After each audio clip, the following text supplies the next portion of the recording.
Bombshells in the latest release from the Jeffrey Epstein file. Steve Tisch, writing, "Is she a pro or civilian?" asked Epstein for details about a Ukrainian girl. The DOJ just dropped over 3 million documents related to one of the most notorious figures in modern history. And buried in those files, mentioned over 440 times, is the name of an NFL team owner. Into kind of this concerning update on Josh Harris here, or slightly concerning, I should say, which is that Mr. Harris was mentioned in the latest release of the files from the U.S. Department of Justice when it comes to the Jeffrey Epstein case. All billionaires, all franchise owners, Robert Kraft, Arthur Blank, Steve Tisch, Stephen Ross, Ziggy Wilf, all named in newly released court files connected to Epstein. Recently unsealed court documents from the Jeffrey Epstein case revealed email correspondence and connections between the disgraced financier and several high-profile NFL owners, starting with Steve Tisch, co-owner of the New York Giants, Hollywood producer. His family has owned the Giants for decades. This is NFL royalty, Hollywood royalty, American business royalty. Born February 14, 1949, into one of the most powerful families in America, his father, Preston Tisch, co-founded Lowe's Corporation and served as Postmaster General under President Reagan. The Tisch family's combined net worth estimated around $10 billion. But Steve didn't just coast on the family name. He went to Tufts University, got into filmmaking, and built his own empire. In 1983, he produced Risky Business, the film that made Tom Cruise a star. Then, in 1994, he won the Oscar for Best Picture for Forrest Gump, which grossed nearly $677 million worldwide. He also produced American History X, Snatch, and The Pursuit of Happiness. The guy has a star on the Hollywood Walk of Fame. He's appeared on Shark Tank as a guest investor. On the football side, his father bought 50% of the New York Giants in 1991. When Preston died in 2005, Steve took over as chairman and executive vice president. He shares ownership with John Mara, and together they've overseen 2 Super Bowl victories, both legendary Eli Manning championship runs. He's literally the only person in history to have both an Oscar and a Super Bowl ring. So when we say this scandal involves NFL royalty, we mean it. This isn't a Dan Snyder situation where fans already hated the guy. Steve Tisch has been largely respected, largely invisible, largely protected, until now. Steve Tisch, writing, "Is she a pro or civilian?" asked Epstein for details about a Ukrainian girl, prompting Epstein to reply that he does not like records of these conversations. For years, people demanded transparency about Jeffrey Epstein's network. Who knew him? Who enabled him? Who benefited from his connections?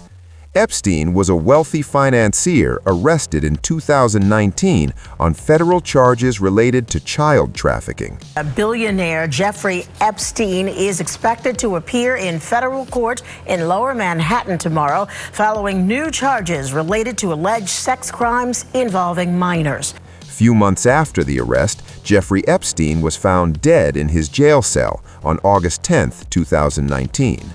Fast forward to 2025. Congress passed the Epstein Files Transparency Act, signed by President Trump on November 19th.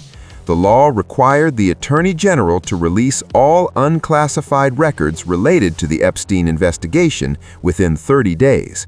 The DOJ started releasing documents in batches starting in December 2025.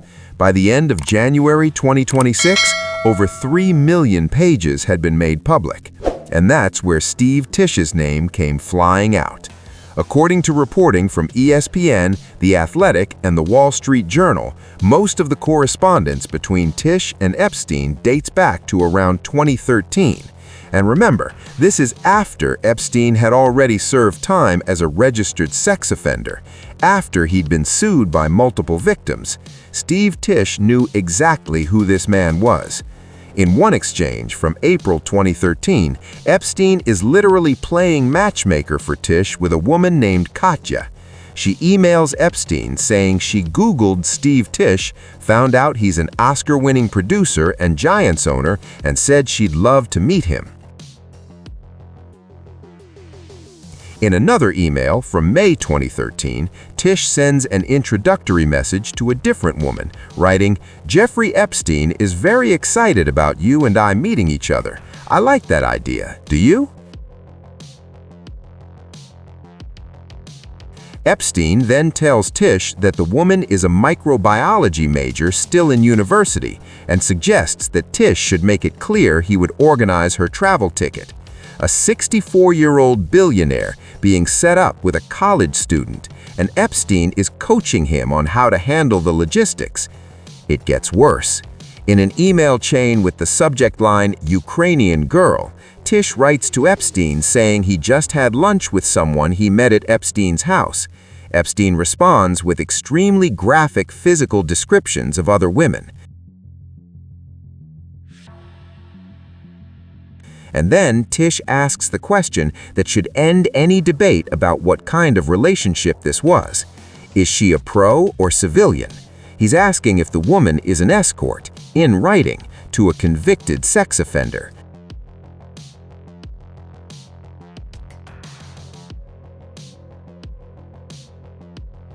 There's even a follow-up email where Epstein writes back to Tisch after one of these arranged meetings, telling him, "You did very well," adding that the woman was a little freaked out by the age difference and instructing him to go slow. Epstein also wrote that he tried to convince the woman not to return to Ukraine and that having her crying worked. And Tisch's response? "Nice report. Funny comment on crying." Read that again. A woman is crying, being manipulated into staying in the country, and Steve Tisch finds it funny. Steve Tisch issued a statement 2 weeks ago calling this a brief association. A brief association where we exchange emails about adult women. And in addition, we discuss movies, philanthropy, and investments. I did not take him up on any of his invitations, and I never went to his island. As we all know now, he was a terrible person and someone I deeply regret associating with. He said they exchanged emails about adult women, discussed movies, philanthropy, and investments. He claimed he never took Epstein up on any invitations and never went to his island. But the emails tell a different story. According to Pro Football Talk, the relationship was anything but brief. The documents show extensive correspondence, reports on arranged dates, invitations to Epstein's private island in the Caribbean, tickets to Giants games in Tisch's suite. And at one point, Epstein sent Tisch a message saying, "Send me a number to call. I don't like records of these conversations." He literally put in writing that he doesn't want a written record of their conversations. Nothing suspicious about that, right? So how has the NFL responded to all of this? With silence and delay and the classic playbook of keeping their heads down and hoping it blows over. The story broke on a Friday night during Super Bowl week.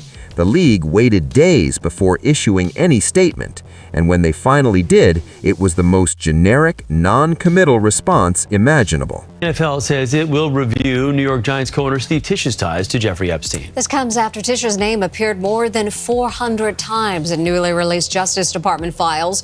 Emails showed Tisch asked Epstein to connect him with a woman, and in a 2013 message, Epstein invited Tisch to his mansion, prompting Tisch to reply, quote, "Can I expect trouble?" Are going to look at all the facts. We're going to look at the context of those. We're going to try to understand that. And we'll look at how that falls under the policy. But I think we take one step at a time.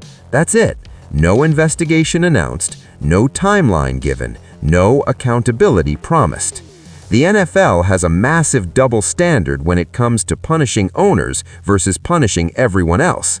Steve Tisch isn't the only NFL owner named in the Epstein documents. Washington Commanders owner Josh Harris also appeared in the files. Mr. Harris was mentioned in the latest release of the files from the U.S. Department of Justice when it comes to the Jeffrey Epstein case, exchanging some emails with Epstein, as well as apparently visiting his Manhattan residence at least once. But according to reporting from the Philadelphia Inquirer and the Commander Report, Harris's situation is completely different. The correspondence was through assistants. It was about business meetings when Harris worked at Apollo Global Management. A spokesman confirmed that Harris never had an independent relationship with Epstein and actually tried to avoid meeting with him, canceling meetings and having others return his calls. That's night and day from what we're seeing with Steve Tisch. Harris sought to prevent Epstein's attempts to develop a corporate relationship with Apollo. The emails show Harris actively avoiding Epstein, not arranging dates with college students through him. There's no comparison. So why should fans care about this? Because it exposes the fundamental truth about how the NFL operates. The owners have all the power and none of the accountability. They can be named 440 times in documents connected to a convicted sex offender, and the NFL's response is, "We'll look into it." They can exchange emails about arranging dates with college students, asking if they're escorts, getting post-date reports, instructions to go slow because of age differences, and face no immediate consequences. Meanwhile, players get suspended for Instagram posts. The NFL personal conduct policy has language that prohibits conduct that undermines or puts at risk the integrity of the NFL, NFL clubs, or NFL personnel. If exchanging emails with Jeffrey Epstein about setting up dates with college students doesn't meet that standard, what does? This story reveals something fundamental about the NFL. It's not just a football league, it's a protected oligarchy. 32 billionaires control a $20 billion industry with almost no oversight. They make the rules, they enforce the rules, and when one of them breaks the rules, they decide whether there are consequences. Players have a union, but it's constantly fighting uphill battles. Fans have loyalty, but that loyalty is exploited for profit. The media depends on NFL access, so they rarely push too hard. And the owners, they operate above the system. Steve Tisch is worth over $1 billion. He co-owns one of the most valuable franchises in professional sports. He just helped hire a $100 million head coach. The Giants are valued at nearly $5 billion, and now his name is the biggest off-field story in the NFL, not in a good way.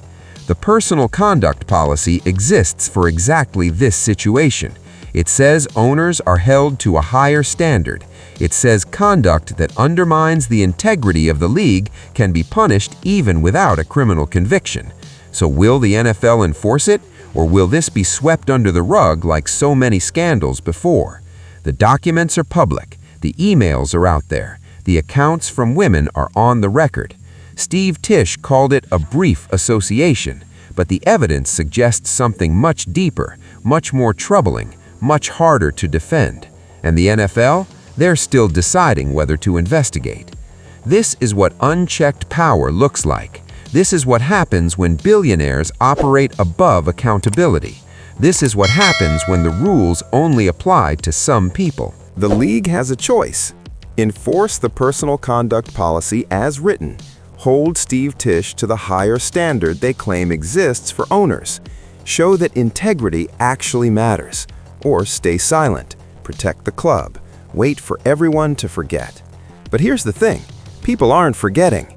The documents keep coming, the reporting keeps digging, and the questions keep getting louder.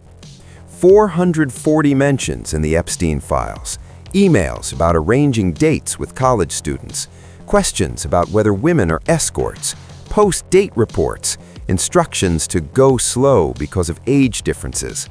If that's not conduct detrimental to the integrity of the NFL, what is? The clock is ticking, the spotlight is burning, and the NFL's silence is deafening. Time to see if they actually mean what they say about holding owners to a higher standard.